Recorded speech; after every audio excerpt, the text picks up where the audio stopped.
विष्णु पुराण और भागवत पुराण में कल की अवतार का स्पष्ट वर्णन है कि जब राजा अन्यायी हो जाएंगे, लोग धर्म छोड़ देंगे, झूठ, लालच और पाप बढ़ जाएगा, तब कल की अवतार आएंगे। अब आज की दुनिया को देखो, देशों के बीच तनाव बढ़ रहा है, बड़ी शक्तियां छोटी शक्तियों को दबा रही हैं, हर जगह युद्ध का माहौल बन रहा है, इंसान इंसान से दूर हो रहा है, रिश्ते कमजोर हो रहे हैं, स्वार्थ सबसे बड़ा धर्म बन गया है। अगर विज्ञान की तरफ देखें तो कोरोना जैसी महामारी ने पूरी दुनिया को हिला दिया। नई नई बीमारियां तेजी से आ रही हैं, मानसिक तनाव, डिप्रेशन, एंग्जाइटी तेजी से बढ़ रहे हैं, लोगों का शरीर कमजोर हो रहा है, लाइफस्टाइल बीमारियां जैसे डायबिटीज और हार्ट प्रॉब्लम बढ़ती जा रही हैं। यह सब केवल बीमारी नहीं, बल्कि इंसान की गलत जीवन शैली और प्रकृति से दूर जाने का परिणाम है। अब इंसानों के व्यवहार को देखो, पहले लोग रिश्तों और मूल्यों के लिए जीते थे, आज लोग पैसों और लालच के लिए जी रहे हैं। अपराध बढ़ रहे हैं, धोखा देना आम हो गया है, इंटरनेट पर झूठ और दिखावा तेजी से फैल रहा है। कई ऐसे केस सामने आए हैं जहां ताकतवर लोग भी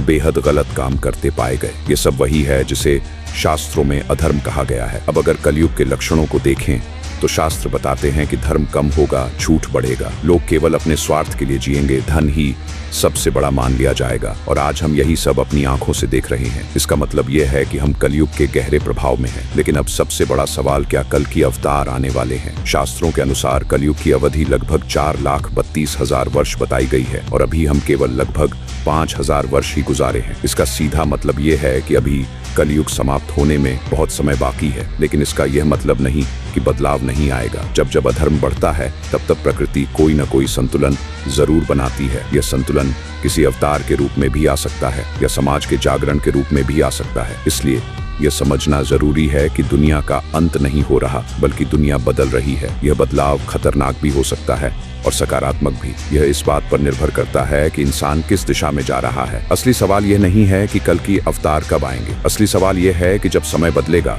तब तुम किस तरफ खड़े रहोगे, धर्म के साथ या अधर्म के साथ? क्योंकि अंत में जीत हमेशा संतुलन की होती है और वही इस सृष्टि का सबसे बड़ा नियम है। अगर यह बात तुम्हें समझ आई तो इस वीडियो को शेयर जरूर करना और कमेंट में लिखना, धर्म ही सबसे बड़ी शक्ति है।